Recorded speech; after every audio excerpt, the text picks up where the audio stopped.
Welcome everyone. Thanks for joining us. And we have our trusted advisors, ABLA, on the call. Nigel, who has worked with us for a long time. Nigel, you were a younger man, Nigel, when I first met you, but I didn't have grey when I first met you, mate. And Jordan, who's been working with us for the last year or so as well.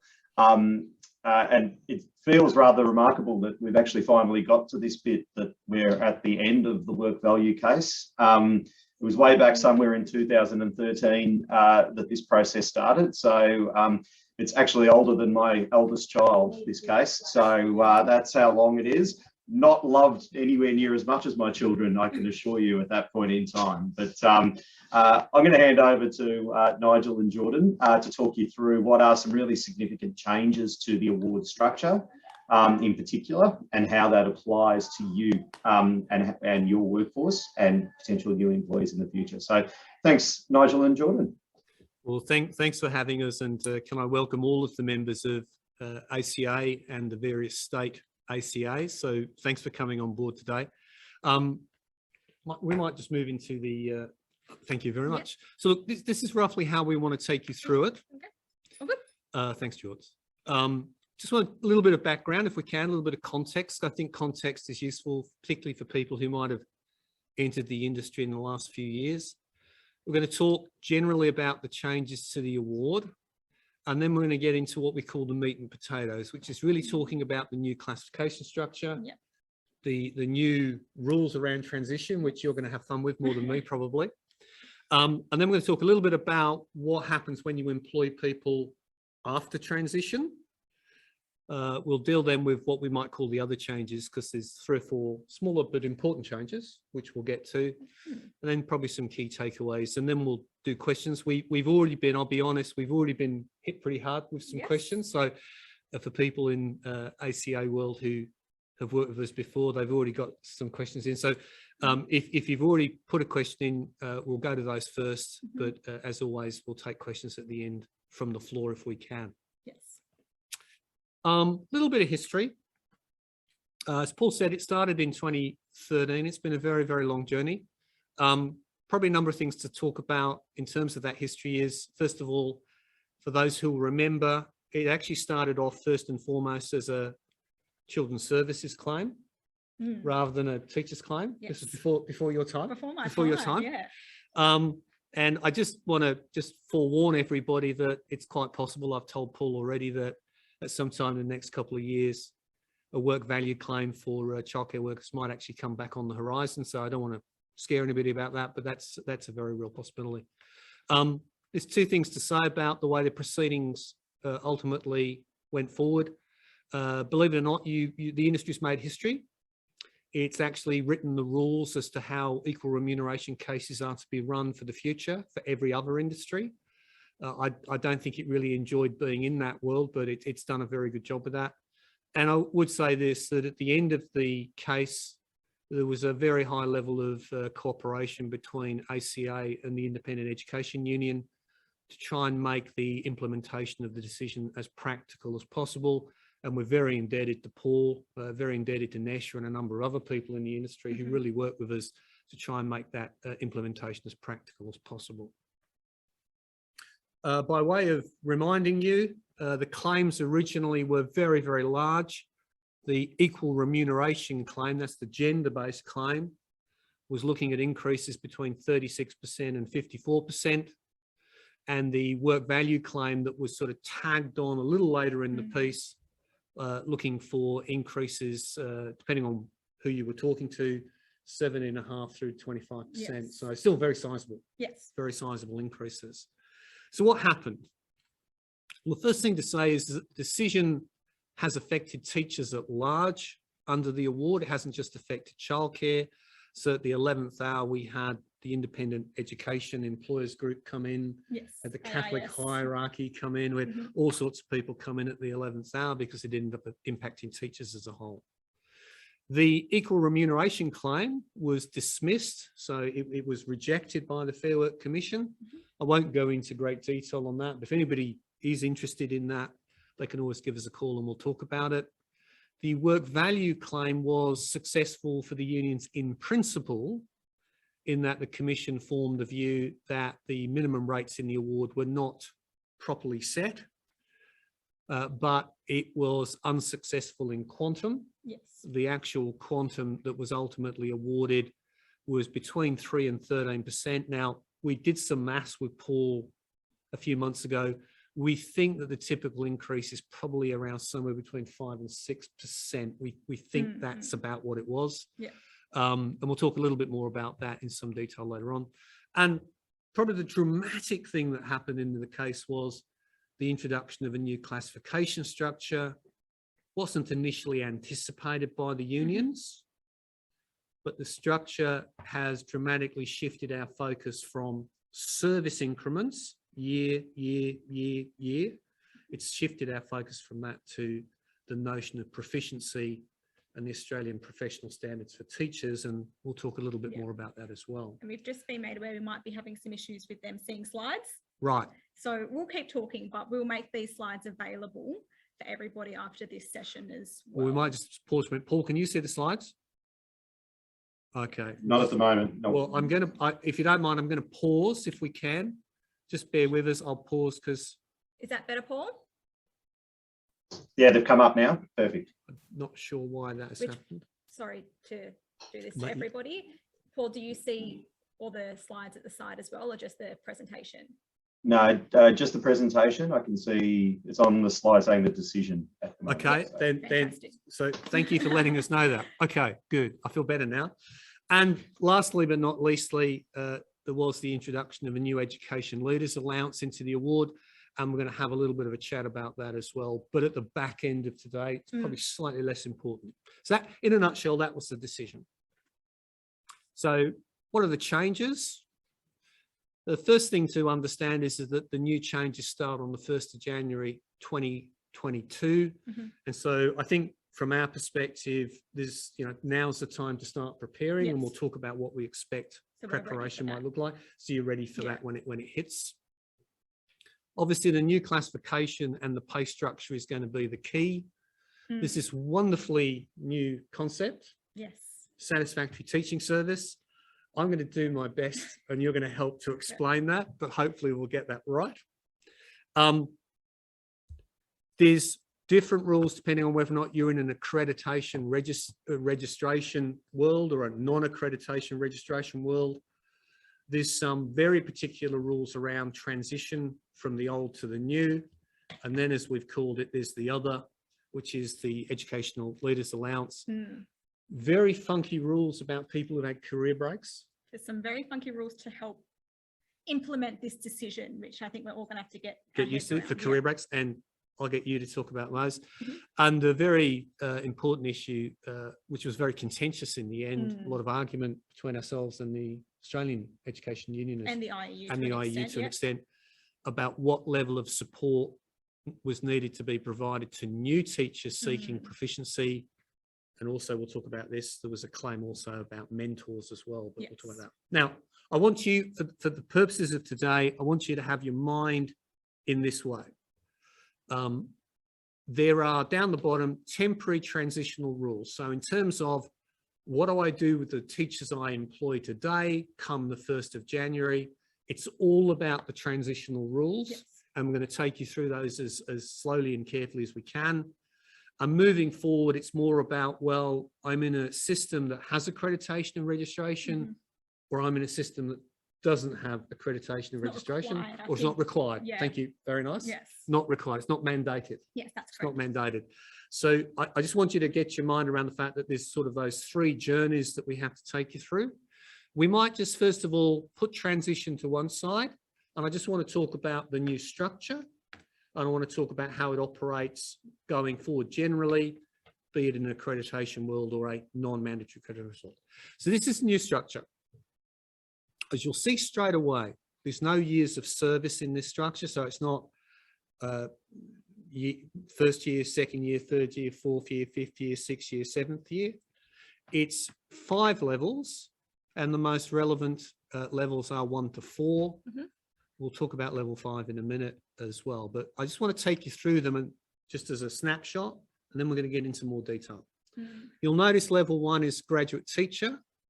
Effectively, this is the level that people will be classified in if they are not proficient. Mm-hmm. And we'll talk about proficiency in detail as well later on. Once a teacher is proficient, that is... Sorry, Nigel, we've just lost the slides again. Just Fixing it up now. Yep. Are we back? There we go. Okay, sorry. Thank you, Paul. My apologies. Once you are proficient, Mm-hmm. you jump to level 2. You will notice the words there, or equivalent. And the notion of equivalency is there for jurisdictions that don't have mandatory accreditation or registration. We will talk about that as well. You then move to level 3, and moving to level 3 is based on a period of teaching at a proficient level. Yes. Or its equivalent. Or its equivalent. Yes. And this is this notion of satisfactory teaching service, which we'll talk about. Mm-hmm. And then you move to level 4 again with a further 3 years of proficient satisfactory teaching service, or as we'll talk about later on, equivalent. So effectively, you've got a starting level, level 1. Yeah. You then become a fully fledged teacher. You're in level 2, and you've then got 2 steps that are to some extent based on service, but also based on proficiency and satisfactory teaching service. Then you have level 5. There's no automatic right to move to level 5. No. It's purely limited to whether or not you are highly accomplished or a lead teacher, and we'll talk a little bit about that. And again, you'll see the word or equivalent, and that is for those jurisdictions that don't currently have highly accomplished or lead teacher. I always get this wrong. New South Wales does, Victoria doesn't. Victoria, and Paul, correct me if I'm wrong, doesn't have the highly accomplished or lead teacher accreditation. No. So there's some states that have accreditation but don't have that level of accreditation. Right. And then there's the states which don't have the compulsory accreditation as well. So the theory, the wonderful theory of the new structure, we'll talk theory for a minute, is simply that in an accredited jurisdiction, you'd obviously kick off at 1, you gain your proficient status. Yes. And you would move to 2. Yes. So I think it's important just to jump in here and say, in an accredited jurisdiction, you come in with provisional accreditation. Gaining provisional accreditation does not mean you move to level 2. You have to get that proficient accreditation. So you get your sign off, you move to level 2, you effectively do 3 years at level 2 satisfactorily. Yes. You would then move to level 4, you do 3 years at level 4, at level 3, then you move to level 4, and you're effectively at level 4 for forever. The rest of your career. That's what you stay at. And as we said before, you only move to level 5 on attainment of a particular qualification, a particular status. So people need to get out of their minds that notion of every year somebody moves up. It's changed. In a jurisdiction where we don't have accreditation or registration, in theory going forward, it's going to be very similar. Yes. There'll be a bit of a difference though at the front end. George? Yeah, so because in jurisdictions where you either can't get accreditation or aren't required to get accreditation, the Commission has implemented a process that is similar to gaining accreditation to assess whether your employees are proficient for the purposes of moving through the levels as well. So the process that will need to be undertaken for non-accredited jurisdictions is either after 1 year service or 1 year's teaching service, your employee can ask to be assessed by you to see if they are proficient and move up to level 2. At that stage, you can either move them up if they are proficient or say you need some more time, we'll revisit this. After 2 years, then as an employer, you have to then assess them as if they're proficient or not.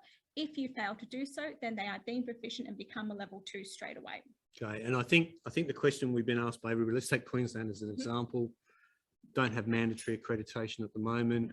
Gosh, what do I actually have to do to try and make this assessment? Yes. I think there's a number of things need to be said about that. Number one is, I know Paul's working with the various state branches of ACA to try and make sure that for areas where we don't have mandatory accreditation, that we're going to be providing some guidelines around how you actually work out whether or not they are equivalent to being proficient under the APST. So there'll be some further help being provided to all the members. So it's going to be a little bit more clunky going forward where we don't have accreditation. It's going to be a little bit more clunky going forward there. And there'll be a need, I think, for a lot more help going forward in those jurisdictions. But please take a breath, because ACA is going to be doing some extra work in that area. And also we have your IR advice line who will be able to help you with this process as well. Give them a call as well. Now, we've got this notion of satisfactory teaching service. George, do you want to take us through it? Sure. It's your favourite topic.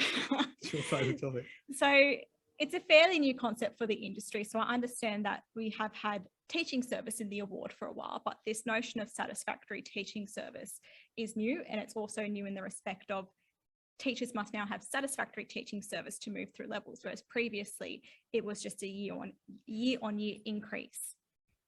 So what does satisfactory teaching service mean? It's the employee maintaining their proficient accreditation or registration in the states that have that jurisdiction, and also complying with the requirements of the APST, which is something that's quite new and that we also need to get our head around. So for accredited jurisdictions, that means, you know, doing your CPD hours. I believe it's about 20 hours. And then also for employers, it's about looking at the APST and seeing if your teachers comply with it through performance means as well. Let me just put this back to you if we can, just so we understand this. So I've done my 2 years as a graduate. I'll just pretend I'm in New South Wales for a minute. I've got my proficiency. Yes. I'm 2.5 years into my proficiency. Yep. And I'm looking possibly to move up to being level 3. Have I got it right so far? Yes. Good. Okay, good. I'm moving up to level 3. A number of things could happen. The employer could be entirely relaxed. I'm doing really, really well. And on the anniversary of my teaching, third year teaching level, at proficient level, I simply get reclassified as 3. That could happen. Yes.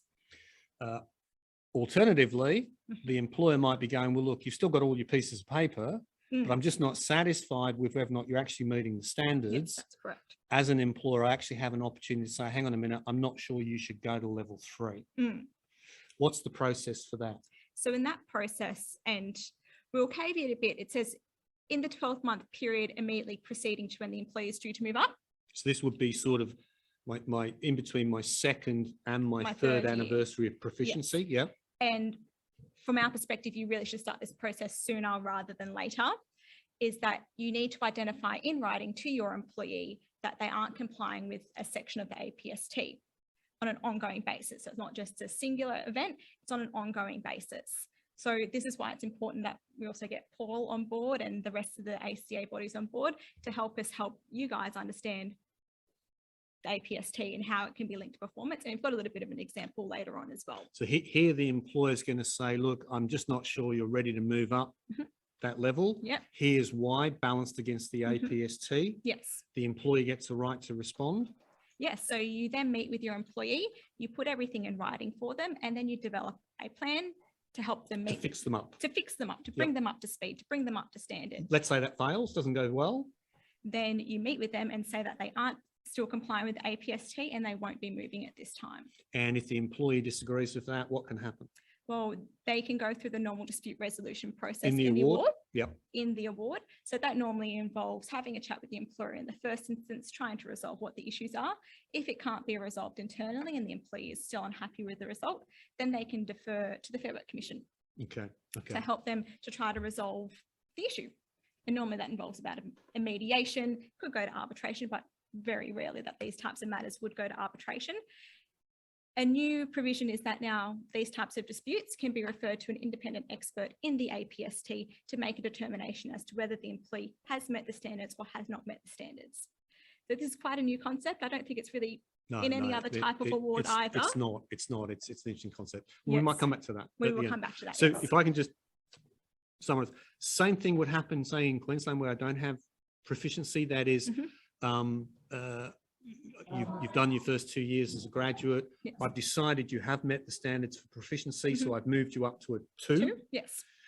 You're now 2.5 years in, and in 6 months' time, I'm probably going to be moving you to a 3. Yes. Because you've done that 3 years at equivalent proficiency. Yep. Okay. And I'm not comfortable with whether or not you really are meeting the standards.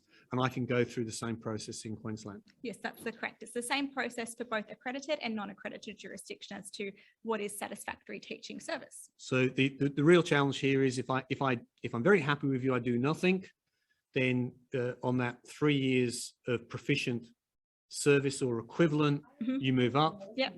Another 3 years, you'd move up again to 4.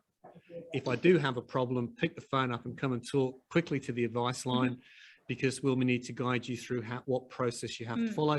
But there is an ability to say to somebody, I don't think you're ready to move up from 2 to 3 or from 3 to 4. Yes, that's correct, which wasn't available in the previous in the award. past. Yeah. It was, you've done X years and you just move up. You move up. Yep. Okay, all right. Now we'll just quickly deal with level 5. Yes.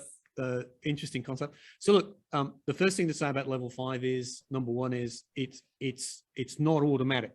No. There's no, I've been a 4 for X years and I want to be a 5. It's entirely tied to whether or not you meet the requirements for a lead teacher. Or highly accomplished. Or highly accomplished. Now, in some jurisdictions, that is a very clear role, and you actually you have to go through a formal process to be accredited in that role. And I understand there's very few of those in Australia. Is that? Very, very few. So throughout the childcare, the whole of the industry. Childcare industry, primary schools, secondary schools, there's less than about 1,000 teachers in total that are classified as highly accomplished or a lead teacher. And again, for those jurisdictions who don't have that as a formal accredited role, we're into the equivalency concept again. Yes. And I think, again, please don't get too stressed about that, because Paul's really talking now about what additional guidance ACA can provide to its members about, for those jurisdictions that might look at equivalency, what the teacher might actually have to, what hurdle they might have to get to be at that level. And again, that could be, I'm encouraging you to actually attain that level, or it might career development. Could be development process. I'm actually encouraging you to do it. Or it might be that the teacher believes they've reached a level of development where they think they're entitled to meet that standard. They're acting at that level. They've got those skills at that level. And again, if there's a dispute, we go through the disputes procedure and we sort that out. So I think the important thing about level 5 is it's there. I don't want people to think it's an automatic thing. You don't automatically move to a level 5. It's because you have attained a standard, and in accredited jurisdictions, it will be accredited at that standard. Yes. In other jurisdictions, it will be equivalent to being accredited at that standard. Yeah. And as we said earlier, extra guidance coming from ACA in due course. Yes. Yeah, I would say to that, Nigel and Jordan, through the chat, there's been a lot of discussion around the teaching standards and how they apply. And as we know, it is a new concept in some jurisdictions, and particularly where the provider or the employer is having to make judgments against that. And I just reiterate to everyone that we do know that there will need to be some work that we deliver on that in a more practical sense. It's not something that you need to know now for this transition process, but through next year, as you start to manage this, it is definitely something that, through your state branches, and knowing that some of this are jurisdictionally different, we will deliver training to support that at that time. Yeah. And thanks, Paul, because it was one of the things we talked all the way through how to implement the decision, was how we needed to support particularly those jurisdictions who didn't have formal accreditation. So look, I want you to think about that kind of as the theory of the new world. I now want to take you back to transition. We'll talk about transition, and then we're going to talk about, so this is, what do you do for the people who you employ today before 1 January 2022? Just almost forget what we just told you, just concentrate on this. And then we might talk about, well, what happens again for my people employed after 1 January? Yeah. So let's just start with this. I'm going to lead off, and then I'm going to kick over to you. Bottom line is we put up a table.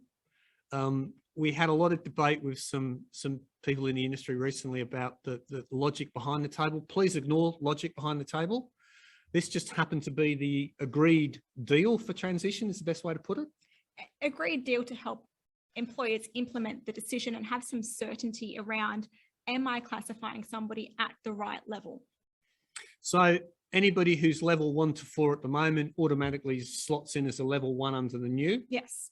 So that's a sort of given rule. Don't have to get too stressed about that rule. After that, you basically need to sit down and say, okay, well, under the current structure, where do my teachers sit as at the 1st of January, 2022? And you do that in the left-hand column, and you go to the right-hand column and you go, that's what they're going to be on the 1st of January, 2022. Yes. Simple as that? It's as simple as that. And then we have questions about, well, when do my employees move from level 2 to level 3 or level 3 to level 4? Okay, so let's just confirm this again. So the first part of transition is current levels 1 to 4, they move to level 1. Current levels 5 to 12 slot in somewhere between 2 and 4. And again, don't get stressed about logic of that. That was the way it was negotiated.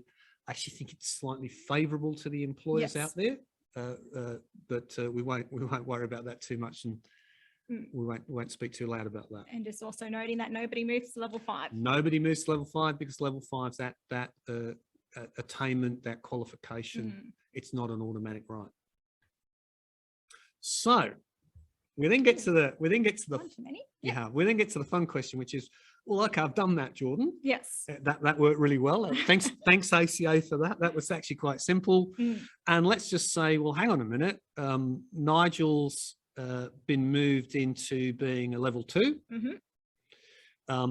Brilliant. Happy days. I didn't even have to think about proficiency. I didn't have to worry. I'm in Queensland. I didn't have to stress about ASP. No, I didn't have to worry about anything. It's all very good. But that's the 1st of January 2022. But Nigel has a teaching service anniversary on the 1st of February. Yeah. So for the purposes of transitioning people during this transition period, really, it's probably only really relevant for about 3 or 4 years. And then they'll catch up. So all prior teaching service counts for the new structure. So you transition over, but you also need to keep in the back of your mind your teacher's prior teaching service as a teacher. You also need to know their teaching service anniversary to know when they will move between levels possibly. So after your transition process, so say somebody's classified at a level 2, they will be considered to have reached 3 years satisfactory under the new classification structure and be able to move to level 3, subject to that. That caveat of I don't think you're ready. Yes. Put that aside. Let's assume we think you're ready. They're ready. Yep. So when they either have 5 years teaching service in total, that's teaching service, not teaching service at a proficient level, or 3 years teaching service at a proficient level or an equivalent. Yes. Okay, now I just want to put that back to you so I get this right. So let's take the first one. So the first concept is 5 years of teaching service. So in that case, that includes my first 2 years in theory as a graduate. Yes, that's correct. And it includes my next 3 years as being proficient. Yes. And assuming that that's all good and nobody's going to complain and say you're not ready. Yep. So if let's say my 3rd year teaching anniversary, or my 5th year teaching anniversary, 2 years graduate, 3 years proficient, is the 1st of February 2022. On the 1st of February 2022, I would move up from 2 to 3. That's correct. Yes. Okay, I would move from 2 to 3. And there's kind of a presumption in there that all of those years have been satisfactory and everything's been fine. And that's the presumption that we work on. Yes. And as you said there, the other way of looking at it would be, well, I've done 3 years at proficient or its equivalent. Yeah. Okay. And the important thing to note here, it's whatever the employee is going to reach sooner. So you wouldn't say if somebody has 4 years teaching service total and only 1 year teaching service at a proficient level, that you need to rate another 2 years at a teaching proficient level to move on. Because I might have actually become proficient after a year, not 2. Yes, that's correct. That's fine. And that's how I moved from 2 to 3. And from 3 to 4. And different years. Different years in 3 to 4. So instead of 5 and 3, I'm looking at 8 and 6. And again, 8 again is theoretically 2 as a graduate, 3 being proficient for my at a level 3. 2, yep. Level 3. Level 3, yep. Yep. And then, at level 2, then 3 at level 3, which is 2, 3 and 3 being 8. Or as you said, there's 6 at a proficient level. Yeah. So the minute you get past 1 January 2022, has my person met one of these critical trigger dates for reassessment, as it were, in terms of moving up? Am I happy for them to move up? Yes. Or do I want to actually object to the moving up? And then I've got that process. Yes. Okay. And so I think really, really importantly, I want to map out today and tomorrow going forward, I want to map out where my people fit on that first grid. Yes. So what level am I at today? What level will I be on 1 January 2022? And I probably then need to identify next to all of my teachers when their teaching service anniversary date's going to be, because I have to make this assessment of, do they stay at level 2? Are they possibly looking to move to level 3? Am I comfortable with that? Or are they possibly starting at level 3 and are they possibly moving at some date in the near future to level 4? And that's the kind of homework I've got to do now. Yes. We have a bit of an example here, and it's one of my, and I've told this to Paul, it's one of my favourite things is to name childcare centres and examples. I think it's a real childcare centre, mate. Is it? I think it is. Well, if it's not, it should be. Yeah. So we've got Maria. I think it's in Mossman. Oh, Paul, is Snugglepot's in Mossman? I think it is. I think it is, actually. I think it is. Keep going. So we've got Maria who works at Snugglepot's Childcare Centre, and she has done for 4 years. Right. So she, as a teacher? As a teacher, yes. So she commenced full-time employment at Snugglepot straight after finishing her 4-year teaching degree. Right. So she's went straight into the industry. 1 year ago, Maria went and got her proficient accreditation from NESA, which is the teaching regulation body in New South Wales. So she is a proficient teacher. Or in our example, it could be that she's accepted as being proficient a year ago, say in Queensland. Yes, that's correct. So Maria's employer looks at the classification table and the transition table in Schedule H. That's the grid we talked about earlier. Yep. Yes. And they can see that because Maria was classified as level 7, that she will automatically go to a level 2. So on the 1st of January 2022, Maria's a level 2. That's correct. Done. Maria has 4 years teaching service though in total, and she'll reach 5 years teaching service soon. Give me a rough, for the example, just throw me a date when that might be. 1st of May. Let's say 1st of May, she'll have 5 years teaching service at the 1st of May. And for the example's purpose, she got her accreditation 1st of May 2021, for example. That means that Maria will reach the 5 years total teaching service sooner than what she'll reach the 3 years teaching service at a proficient level. Yep, got that. Therefore, Maria will progress to a level 3 once she reaches the 5 years teaching service, subject to being the final year being satisfactory. So as you said earlier, it's you look at both of those triggers and you say which one's the earlier one. Yes. In her case, 5 years is up. Yes. It's assumed that all of that is satisfactory. Yes. It's assumed it's satisfactory. So in your example, on the 1st of January 2022, Maria moves from level 7 to level 2. Then on the 1st of May, when she's got a 5th year of teaching service, she would move to level 3. Yes, that's correct. In that example. Okay, that's a good example. That's a good example. So that's transition. So transition really is about how do I map my people for 1 January 2022? And then I need to understand whether or not soon afterwards there's going to be one of these trigger dates for moving from 2 to 3. Yes. Or from 3 to 4. Yes, that's correct. Right. Now, let's say we're a little bit further down the course and we're now talking about what do we do moving forward. And I'm going to employ somebody brand new. Never worked for me before. I'm going to just bring on a new teacher at some date after the 1st of January 2022. Yeah. And let's think about, so I'm brand new. Any teaching service? Brand new? No, none at all. I've got none. Fresh out of university. Fresh out of university. Paul would look at me, I'm a newbie. I've got a lot of enthusiasm, but not much capability. That's fine. Where would I go? You'd go straight into a level 1. Right. And so don't worry about transition. I move to that new structure. I'm straight on the level 1. Keep going. What else do I need to know in terms of if I'm a new teacher? We're still talking about brand new teachers? You can go brand new or you can go experienced. I'll hand it to you. Well, let's say you're still level 1, you're a brand new teacher. You will stay at that level depending on your jurisdiction until you achieve your proficient accreditation or you're assessed as being proficient for a non-accredited jurisdiction. So let's just go through it. So I'm a brand new teacher, never taught before. As you say, I've just come out of university. I'm at Snugglepots. Yep. Great employer, Snugglepots. Love Snugglepots. And Snugglepots is in New South Wales. So I'm going to stay there until, as you said, at the end of year 1, I might go, hey, I'm ready. Can I go and do my proficiency? No, because it's up for the teacher in an accredited jurisdiction to get their accreditation. So you wouldn't go to your employer and say, hey, I'm ready to be proficient. You would go through the process, collect all your information and evidence, and lodge it with NESA. And if NESA said I'm signed off, Then you move up to the next level, which is you've- level 2. Level 2, because you've gained your proficiency. Okay.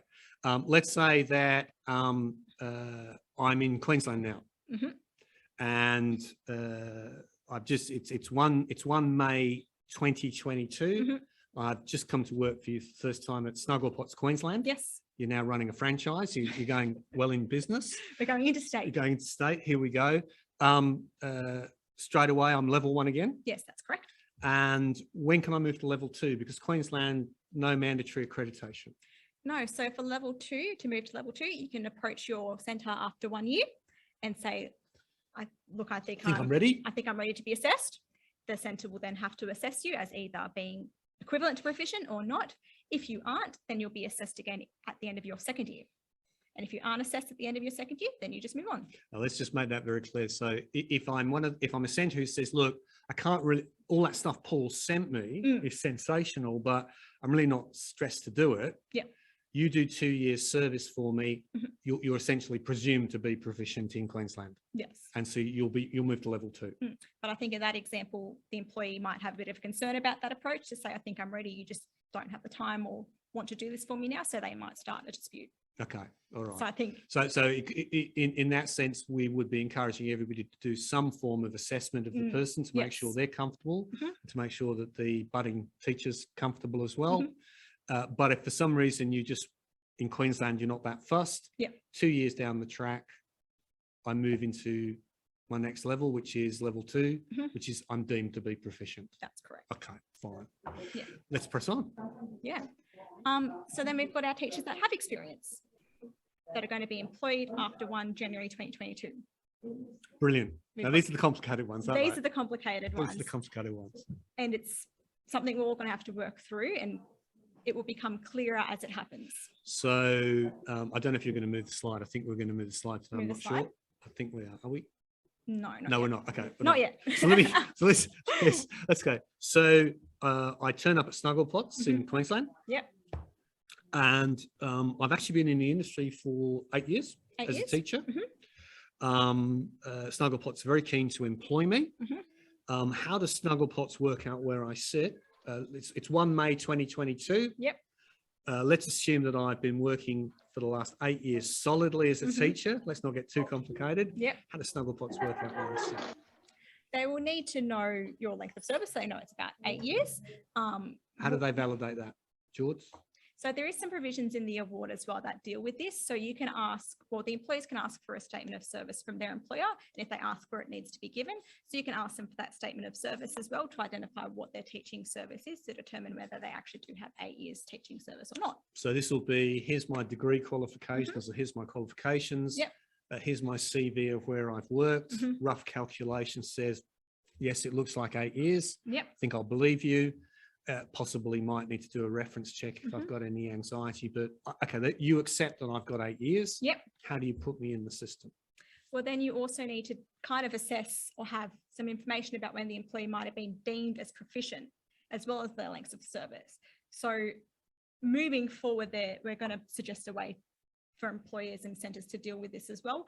But it is also reasonable to assume that maybe after 2 years service, considering the way that the classification structure works and the way that the accreditation system works in accredited jurisdictions, that you'd most likely be deemed proficient after 2 years service. Okay, so hypothetically, I've turned up, I've got 8 years under my belt. Yep. I'm thinking about those rules you told me earlier about 8 years. Yes. So I'm going to take a punt now. That would mean I've got 2 years as a grad, theoretically. I've got 3 years being proficient. Yep. Plus another 3 years. Yes. It's 8. Yep. So I'm going to be a level 3. Yes.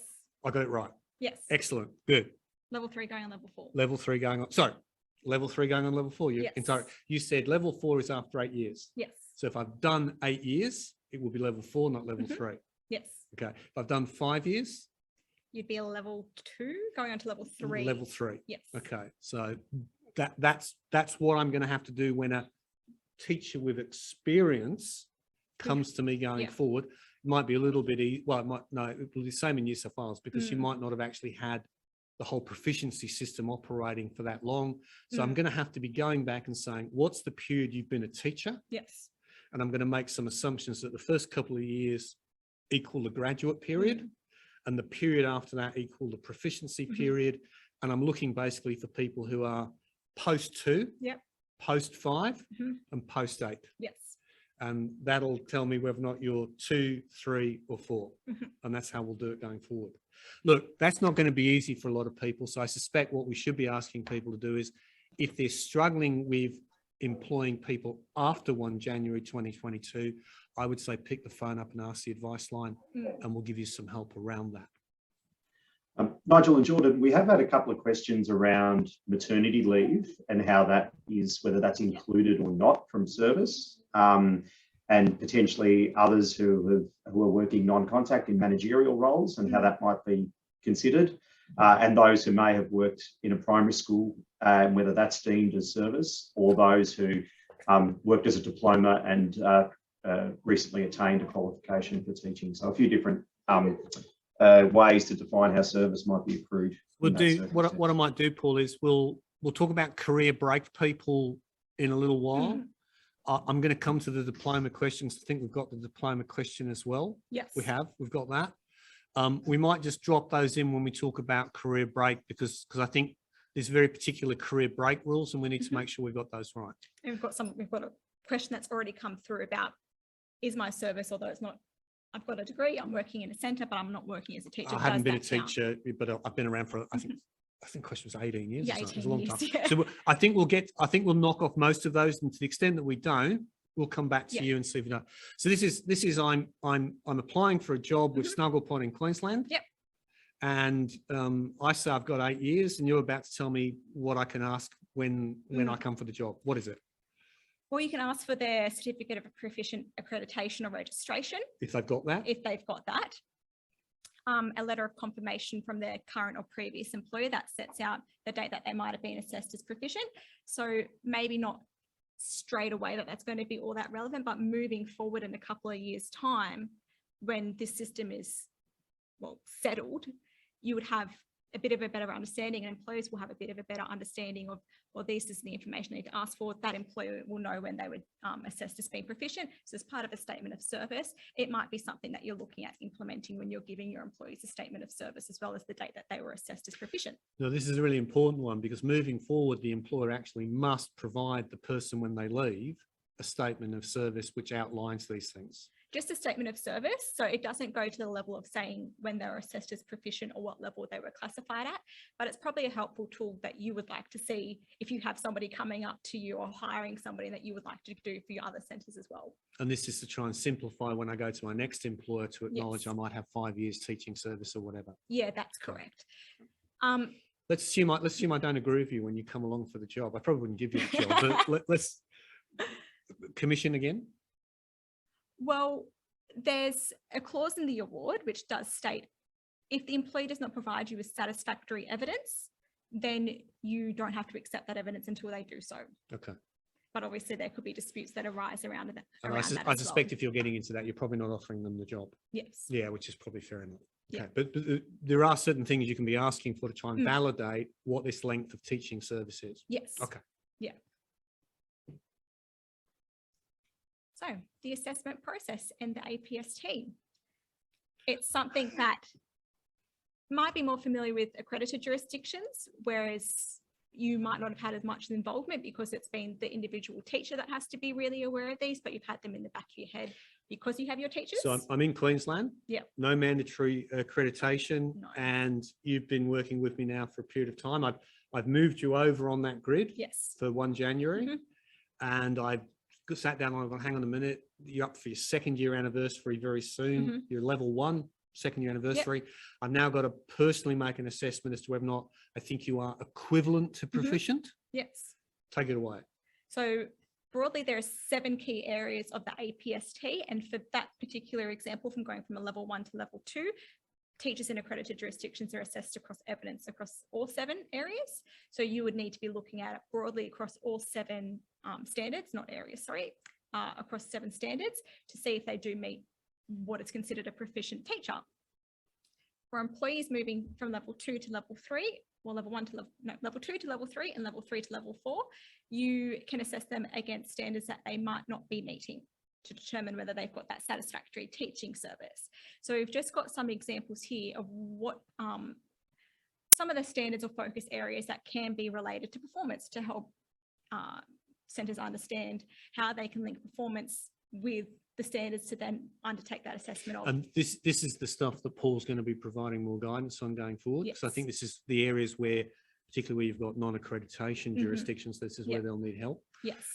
But George, there's nothing. It's not if you're let's say you just come out of university, you just spent 2 years with me. Yes. I think you're the bee's knees. You're sensational. Leading employee at Snugglepot. There's nothing to stop me just saying congratulations on your second year anniversary day. I'm moving you from 1 to 2. Yes. And I don't need to do a formal assessment. If I want to be more formal, because I think it's a good development discussion, Yes. I can be more formal. And also, if I've got some reservations, Yes. it's against these standards that I need to start having a conversation rather than I just don't like the way you're doing your job. That's correct. Yes. And it could be one of those three. Mhm. It's up to the centre to decide how it wants to play. Yes. And the same goes again if you've done 3 years at proficient or Yes. equivalent to proficient before I move you up after those first 3 years to the next level, Yes. 2 to 3. Mhm. I could again do the same thing, which is you're the bee's knees. I'm not even going to argue Okay. with you. Off you go. Mhm. Or it could be I want to have a development discussion with you to say how well you're going. It's against these criteria. Yep. Or it could be I'm really struggling with you, Jordan, at the moment. I've got to map it that struggle against this, not just say I'm just not happy with how you're going. Okay. So we move on to an example. We might skip the second example for time so we can answer some Okay. questions at the end as well. So here's a new centre. We've got David, who is a teacher at Alfalfa Sprouts.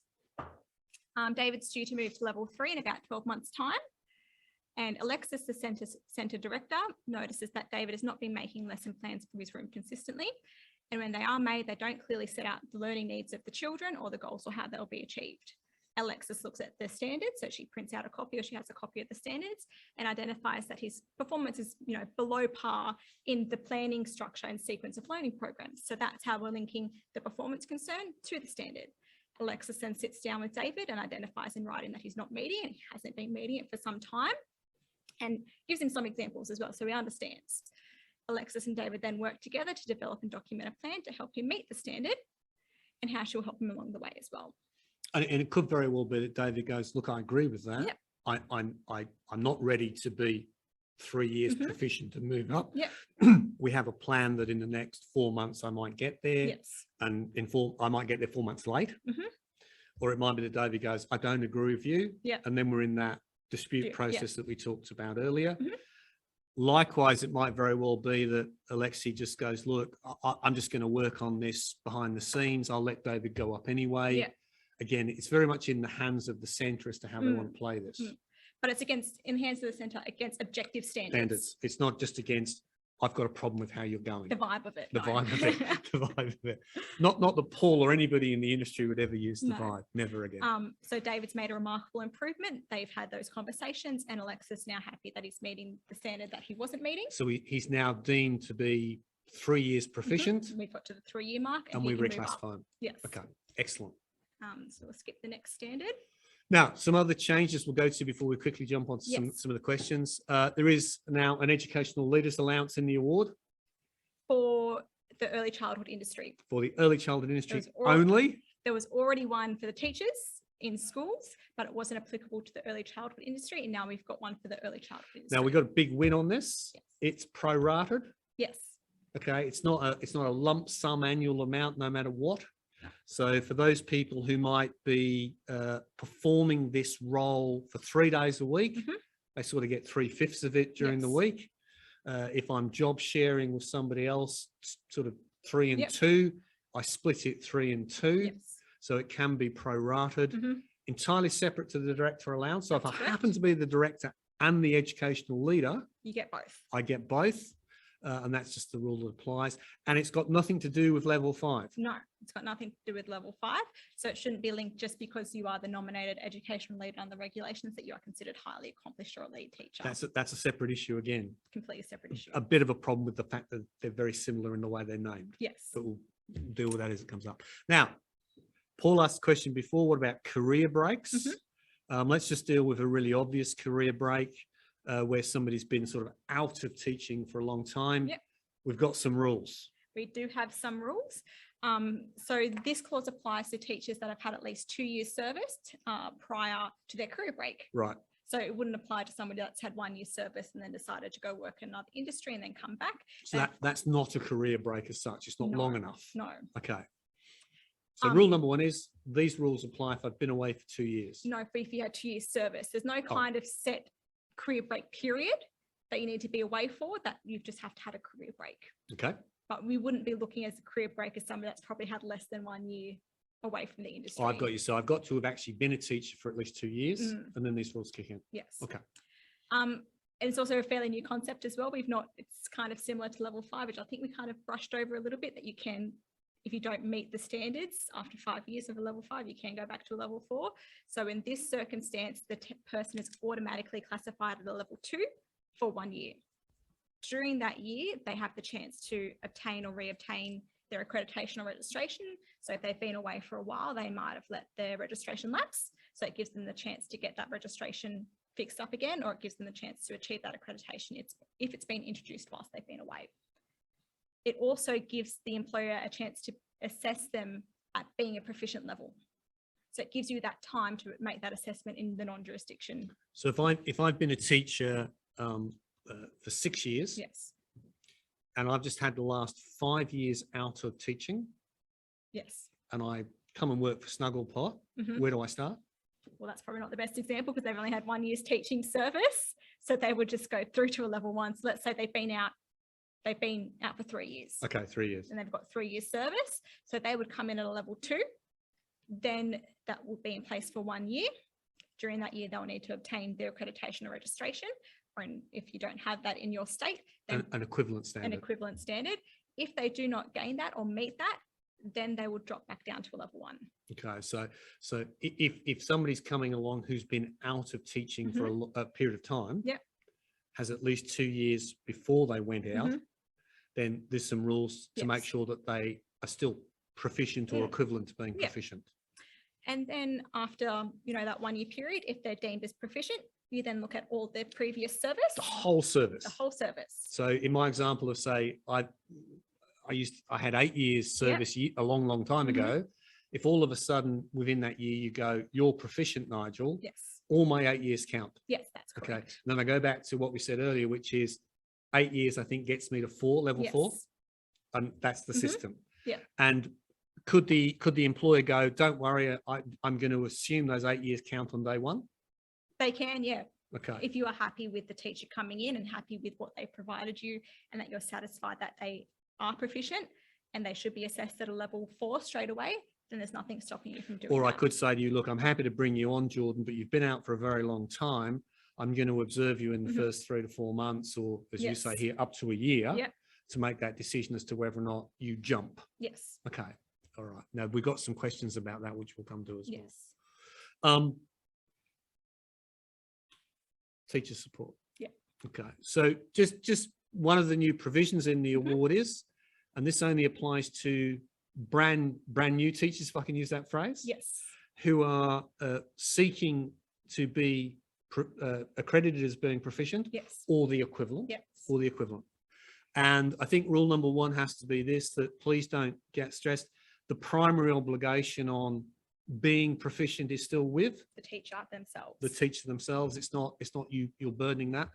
There was some interesting claims in the case. There was a claim that these new teachers who were effectively graduate teachers moving to proficiency, there were claims that they should be given a specific number of days off during the year to paid days off to get proficiency. There was also a claim in the case that said anybody who's a mentor of these people gets paid time off as well, even if they're mentoring somebody else's employees, not yours. All of those claims were knocked on the head. So well done, ACA. We knocked those on the head. But there is a rule in the award now which says you must give support to these people, which might involve time off the floor. Yes. Might, as long as it's operationally practicable to do so. Yes, that's correct. That's your rule. So to give you an example, you're a year and a half in. You're coming up to the second year of your graduate status. You've been working very hard on your proficiency. It might well be that there's an element of your moving to your proficiency that I need to give you a little bit of flexibility off the floor for. If I can accommodate that, it doesn't disrupt my ratios, etc. There's a presumption that I'll accommodate it. If, on the other hand, it disrupted my ratios, there's an assumption that I wouldn't accommodate it. That would be a good example. We had two amazing witnesses in the case. Yes. Rita and Rhonda, two amazing people in this area. I think one said her people got through proficiency without any time off the floor. And I think the other one said that I think she gave at least one of her employees up to sort of 4 days off the floor. If it was needed. If it was needed, she would do that. So look, it's I think it's a very sensible outcome in the end. Obviously, most employers are supporting their people as they move to gain some proficiency or its equivalents. There's no mandatory time off the floor in the award, but there is a need to be supportive of employees during this period. But you've got that wonderful trigger, which is operational practicability. It's a wonderful legal term. And if you've got any concerns about what people are asking you during this period, give the advice line a call and we'll take you through it. So I've just got some key takeaways. And then we'll come to the questions. Yes. I promise. So 1 January 2022, it all kicks off. Yep. I would be asking you now to look at that transition table, work out where they move to, start that process now. I'd be asking you to go, okay, after 1 January, when might those teaching anniversary dates that are important trigger? The fifth one, the 8th one, they're really important to get your head around. And are you going to be comfortable with people just moving up if those dates are triggered fairly early? Or do you want to go through this process of sort of formal review? That's an important one. Educational leaders got to be paid the new allowance, but they've got to be the educational leader. Under the regulations. Under the regulations for that. And there's one there in bold, and I think we've got a question on this come through, which we'll answer. If you are paying over the award today, there's a presumption that you can absorb these further payments, any extra payments into over award payments, subject to your employment contracts. I know we've got a question on it, so we'll develop that further, expand that further and further. And what else do you want to say? So it's new concepts. We understand it's going to take some time to get your head around. So don't hesitate to reach out to ACA or don't hesitate to reach out to the IR advice line to have further discussions about, well, my employees at 5 years or 4 years, how do I progress them through under the award? What can I ask for hiring new employees? What kind of evidence do I need to record now? So it's just about being prepared. And I think absolutely right. And I think the real takeaway is get that grid out, map your people today. Yes.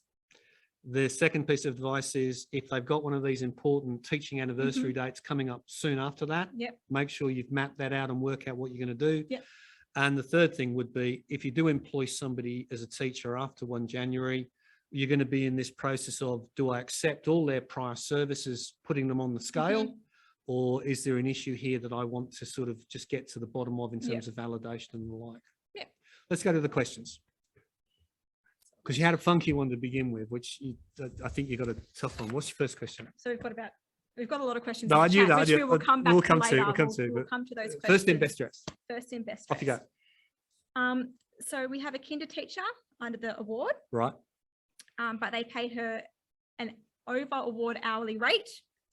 They also give this teacher 11 weeks of paid annual leave with 4 weeks at annual leave loading. Yep.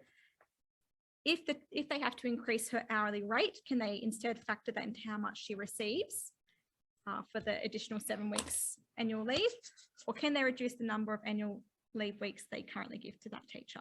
Okay, good. A good sweep of questions there, and probably will help us get to some answers. Let's go number one. Number one, I'd want to find out why they're paid 11 weeks of annual leave. I can probably answer that one for you. Can you? Yeah. So I'm assuming this person's probably in Victoria. Right. And we have the Invectia, which is an agreement in Victoria for Victorian childcare centres for teachers and also educators. So it's an enterprise agreement obligation. Yes. Okay. But teachers that aren't covered by this, they still want this. They still want the terms of the Invectia because it's a very attractive enterprise agreement. So to help maintain their teachers and retain them, some centres are looking at giving them similar provisions, which is how this has come apart. So you complicated the question even further. So Yeah. the answer will go something like this. If you're paying the annual leave based on an obligation under an enterprise agreement, no, I can't see you being able to set that off. If you're paying the annual leave because it's a contractual obligation, you put it in your employment contract, the person gets 11 weeks of paid annual leave, I can't see you setting that off. So that's the first thing, all right? The second one is I pay you an overaward payment anyway. Yeah. All right. There's two ways that could be written in your contracts. One, I'm completely happy with you absorbing. One, I'm anxious. So what's the one I'm happy? Let's say that you are obliged to pay the person under the award $75,000 a year, and your contract says I'll pay you 80. Entirely comfortable that you might absorb any increases into the $80,000 salary. Not a problem at all. Useful going forward if we have a clause in your contract that says that. Come and talk to us about that if you don't have one, but happy with that. Now, there are occasionally contracts that say something like this. I will pay you $10,000 a year over the award salary.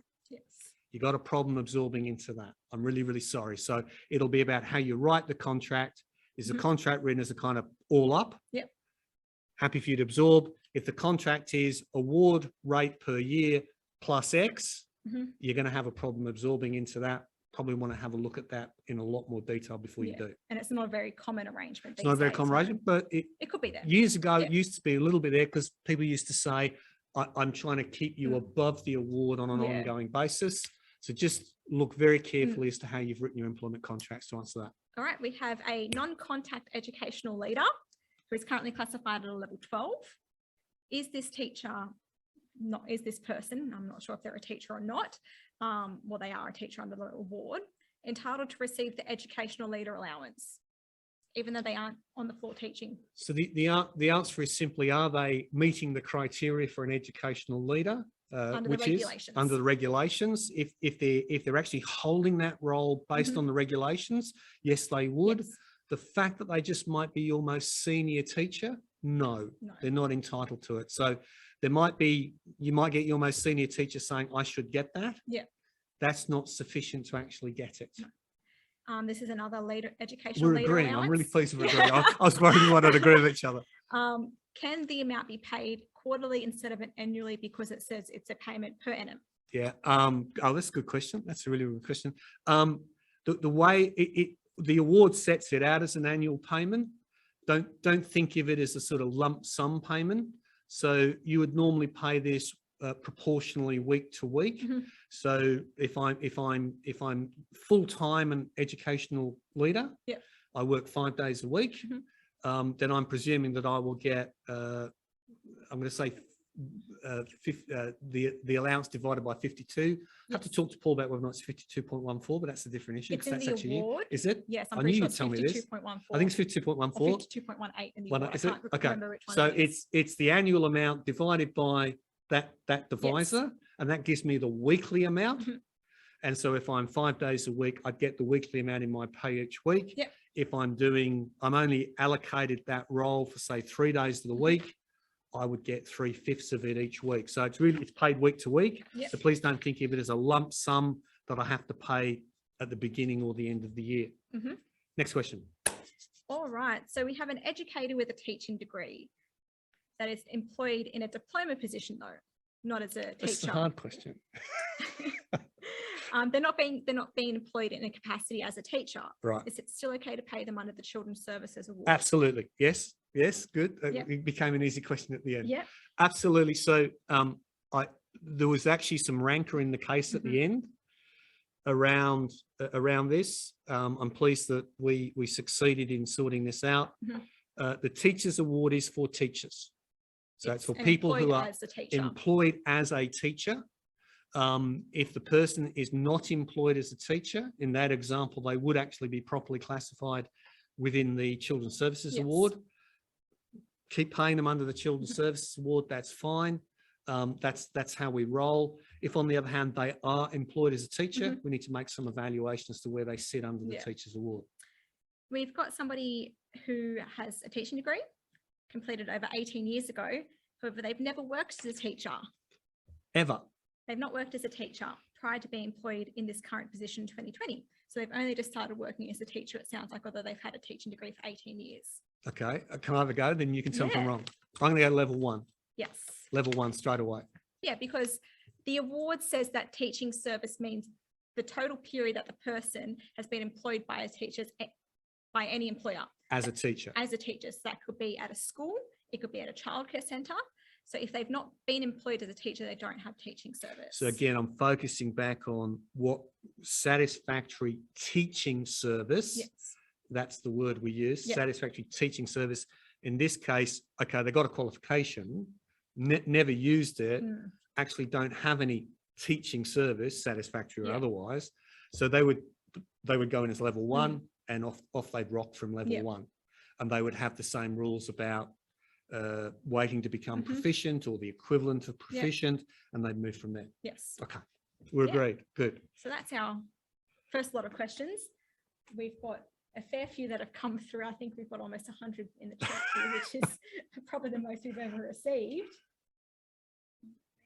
We'll go up to the very top if we can. Paul, can you read the questions? I can. Look, Do you want to pull some out and we'll have a crack? Look, I think the idea of so there's a couple that came through that might extend on what you've recently discussed. So if you have a diploma qualified person who's become a teacher and then employed as a teacher, how does their experience as a diploma place them under the various levels in the Teachers Award? Well, you have a go, then I'll have a go. I think it's important to identify, which we didn't given the short amount of time that we've had, that the 2, 3, 4 year, 5 year trained teacher concept is basically gone under this new structure. So my understanding is so is the services are diploma qualified to help determine how they're classified. Once again, it comes back to this teaching service, and it's defined in the award as the total period a person has been employed as a teacher. So if they've been employed as a diploma qualified educator, they've really not been employed as a teacher. I'm going to agree with that, Paul. Look, and the employer might very well go, do you know what? I'm happy to count some of that because I think it's of value to me. But in a strict sense, under the new structure, what we're looking for here is satisfactory teaching service. That is, the person has been employed and been undertaking service as a teacher. Yeah. That's what we're looking for the strict rule. Might well be that an individual employer goes, do you know what? I'm going to accredit you a little bit of sort of leg up in terms of what you've given me in the past. But that's their discretion, Paul. It's not because these new rules require it. I think the extension to that question is in some states, there are diploma qualified individuals who are working towards their teaching degree, but are employed as a teacher under the provisions that the regulations allow as a transitional arrangement there. Are they then paid as a teacher under the Teachers Award? Yeah. Well, my view would be, and we might put a little red circle around that to make sure that we've got the language right, but I'll give an off the cuff answer, and we might then have a look at it in more detail. To be covered by the Teachers Award, you must be employed as a teacher. Yeah. Now, as long as they are employed in a bona fide sense as a teacher, and they're meeting all the requirements of being a teacher under the award, then obviously they've got teaching service. I don't have a problem with that. I'd want to look at the details of how they managed to be actually employed as a teacher in that setting. That's the only thing I'd want to have a look at. If they're just employed or considered not employed as a teacher for the purpose of the meeting head count. That's a different issue. Yeah, if it's, and there's a distinction here, it might well be that my head count rules allow me to deem them to be the equivalent of a teacher. That's not the same as employing them as a teacher. That's an entirely separate issue. In that case, they might very well be deemed to be equivalent as a teacher for those rules. That's fine. They're not actually employed by me as a teacher under the Teachers Award. Separate issue, entirely separate issue. And I think this came through a couple of times as well. As somebody has worked for the last 8 years as a centre manager who is non-contact but is a teacher, does that service as a manager then allow them to move up the levels there? Well, I'm going to say no, Paul. I'm happy to see if Jordan argues with me. It comes back to that teaching comes back to service. satisfactory teaching service. They need to demonstrate that they have been employed as a teacher and working in the capacity of a teacher. The fact that they might also be a teacher, and that is that they've got a teaching qualification and they're actually the centre director and they're running in a management capacity, that doesn't get you there, Paul. Yeah. Now, again, the individual employer might go, I'm happy to do this for you, that's fine, but we're talking about the rules as they are applied. Yeah. There's been a couple of questions around if somebody doesn't attain their proficiency within the 2-year period, do they stay at level 1? In an accredited jurisdiction. Let's take New South Wales. Yes. Yeah. Well, yes, and also I think you'd need to be having those conversations with that employee about why they haven't achieved that qualification, the time that they're required to do so. So I think it then also becomes a bit of a performance conversation with that employee. Yeah, but in New South Wales, the answer would be yes. Look, in Queensland, it'd be a very different issue. There would be a presumption that once they've done 2 years, they would be, if you like, de facto proficient. If the employer wasn't comfortable saying Queensland that they had met that standard, you'd have to be going through that performance review and challenge process that we talked about. Yes. I think the educational lead allowance has provoked a little bit of debate around, well, if that person only has 3 hours where they fill the role of educational leader, how do you refine the annual rate down to that part of their role? Well, but putting aside that I'm struggling with how you do that for 3 hours, but let's assume for present purposes that you could have that allocated to you as accountability for 3 hours. We'll take that on notice. I don't have a problem in working out how to do that, because it's basically going to be, bear with me, it's going to be the annual amount divided by the 52.18 divided by 38 times 3. That's essentially what it's going to be, but I'll take it offline and make sure we get that right. Because I think it also comes down to whether you have another person who performs it outside of that period as well. Yeah, so we might take that on notice, Paul, and we'll make sure that we can bring that question back to you in the Q&A that we're going to. So I should say that we're going to hand something out after today? Yes, we'll be handing something out after today, and with the sheer number of questions we've got. I can see there's a couple of people saying we're not mentioning Western Australia. We keep mentioning New South Wales. Sorry. Western Australia, as my understanding, is a non-accredited jurisdiction, so the non-accredited provisions will apply. You could substitute Queensland for Western Australia in all the examples we've given. Yeah. So yes, Western Australia, we do hear you. We do hear. I do apologise. And there's also some issues saying South Australia. As I understand South Australia, there is some accreditation and not some accreditation, and so again, it's are you in a mandatory accreditation world or are you not? Yes, happy to substitute. Sorry, we're not joining in the COVID pandemic border dispute. We're not doing that. Just substitute Queensland for Western Australia.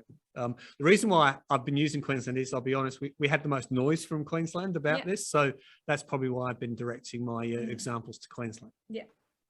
I think, and Tasmania as well. I think let's be mindful. We are a federated country. A federated country, sorry. Although it's hard to recognise or remember that through the last 18 months, that's for sure. There's been a couple of questions come through around educational leaders who are not teachers and whether they need to be paid the allowance there. I'll take that one on. So off you go. I'll tell you if you get it right.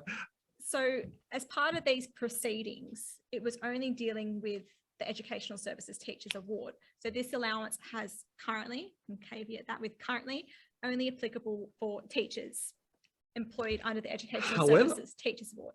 However, there has been a 4-yearly review happening, which has taken much longer than 4 years. And it's also been put on hold whilst this decision was being handed down. So now that the decision has been handed down, this 4-yearly review, the last outstanding claims, is going to kick off again soon. So one of those claims is Educational Leaders Allowance for the Children's Services Award. Another claim is the Responsible Persons Allowance for both awards. So at the moment, it's not in the Children's Services Award. However, it may be included in the Children's Services Award in the future, depending on the outcome of the 4-yearly review. So yeah, so I would agree with that. This is purely for teachers at the moment. We've yet to fight the fight and have the argument in the Children's Services Award. Has Vice President Hatcher got that case? I don't know. I don't think he has. It's a different. I think that'll be next year. I wouldn't get too worried about that happening this year. The Commission's basically going into sort of getting ready for Christmas mode at the moment. It's sort of handing down major decisions and getting them out of the way. But yes, the Children's Services claim around educational leaders allowance, we'll be dealing with that probably in March or April or May next year, and we'll let you know what happens when that case comes on board. One of the interesting things, of course, is that they kind of set a standard here with the teachers. Yep. So there'll be some interesting debate now about how that claim relates to this claim and the comparison of what's expected and the role and the like. Because the original claims, there's 2 different monetary amounts that were claimed. So it'll be much higher as well. One was very high. So, Yes. so no, this is just teachers at the moment. But yeah, we've got that bridge to cross with Children's Services, which we'll be crossing next year at some stage. And I think I recall one question a little earlier today around, well, part-time teachers, and if they're working, half a year, equivalent of half of their half full-time hours, how that applies and how you would calculate their service in that circumstance. Yeah, so it's the same award terms were retained. There was a fight from the unions to have more generous terms in there determining the percentages of service. However, we were successful in retaining the current wording about, I've got it here in front of me. So service as a part-time teacher will normally accrue on a pro rata basis to the percentage of a full-time teaching load. However, if the part-time teaching load is 90% of a full-time teaching load, then they're considered full-time for this purpose. So that rule remains, Paul. Yeah. Yeah. All right. Excellent. I think one of the things that we knew would pose a little challenge along the way was how the impact of these changes differ from one jurisdiction to another. The understanding of how teacher registration works in some states and not others it's unique. The names of those registration processes is different because some will call it accredited, others will call it registered, others will call it provisional, others will call it working toward. There's just a whole range of different things, as well as the names of the boards. And teacher registration has been a long held problem in terms of its inconsistency of application across the country. Yes. Grasping all of those changes along the way is really challenging, and we know, say for example, in some states a birth to 5 degree won't be registered by a particular teacher registration body, and some will. So there are very, very much a range of differences that apply in relation to that. And there will be some more nuanced feedback for you in various states to deal with that along the time. As Jordan and Nigel have pointed out, there'll be some FAQs that come around through this, and we probably will grow those over time. So if there are questions that can help inform those FAQs, send them through to your state bodies, and we will collate that over time and continue to grow the library of information and questions. We know that there are a lot of different circumstances out there, and it's not going to be straightforward to be able to apply those, and for some that will be a little different to it, as it will be in other locations as well. I'd probably add to that, Paul, is I think probably the transition table is the easy part. I think as people trigger those teaching service anniversaries after 1 January 2022, particularly if there's a centre out there who wants to challenge whether or not somebody is ready to be deemed proficient, say in Western Australia or Queensland, or whether or not somebody has met the requirements for that first 3 years of proficiency type trigger. I think it'd be very useful that those people don't try and manage that by themselves, but that they bring that back to ACA, because it's very important that if you're the first cab off the rank in one of those cases, that you've got the full support of the industry behind you, rather than perhaps trying to walk that path by yourself. So that's one thing I would say as well. I don't know if that brings us to a close, Paul. There's an uneasy silence from you. I suspect you feel you've hit us with the questions you wanted to hit us with. As we have said, we do all appreciate that it's a large change. ACA nationally and in the various states is going to be working very hard to support its members. And for our part, obviously, we'll be working with Paul to make sure that in terms of making sure as many questions as can be answered will be. Yeah, it's been a long journey, but ACA is going to continue to support people through the transition. And I mean, I think, go Jordan, sorry. We'll get out the FAQ guide when we can. We just have to look at all these questions that come through and make sure that we're hitting all the key points in those in that FAQ cheat sheet for you as well. Yeah, I don't think we've ignored things. No. Yeah, don't think we've ignored things. If we haven't answered you, they will come through in the FAQs. We will work through that over time. And when there is such significant change, what we do know is that you take on the information like you've received today and probably walk away with more questions and more detailed questions from there. So we'll keep you posted through communication via email. And again, anything that comes forward, please contact your state branch and or the advice line as these things play out from there. And I know there's a question around pay scales and wage sheets and what have you. They will come to pass now that the decision has been finalised by the Commission over the last week or two. So. I think on that note, Paul, we might thank you. You often don't get thanked enough. You've been exceptional to work with throughout this case. I'm just going to say that Nesh has been exceptional. Chang Lam, there's a number of people who've been quite exceptional to help us, but I do have to single you out because you've bothered me and I've bothered you late at night for many a year now. So, you know, the industry is in very safe hands when you look at the people who are representing it. And I just want to thank you personally. No worries, Nigel. I'm not sure what I'm going to do without those late night calls, Nigel, but maybe sleep a bit safer at least anyway. So, but no, thank you, Nigel and Jordan, for today. It is, you know, working together allows us to be able to hopefully guide people appropriately through this time. So and take care, everybody. And if we don't see you before Christmas, have a very safe Christmas. Merry Christmas, everyone. Bye-bye, thank everybody. you. Thank you.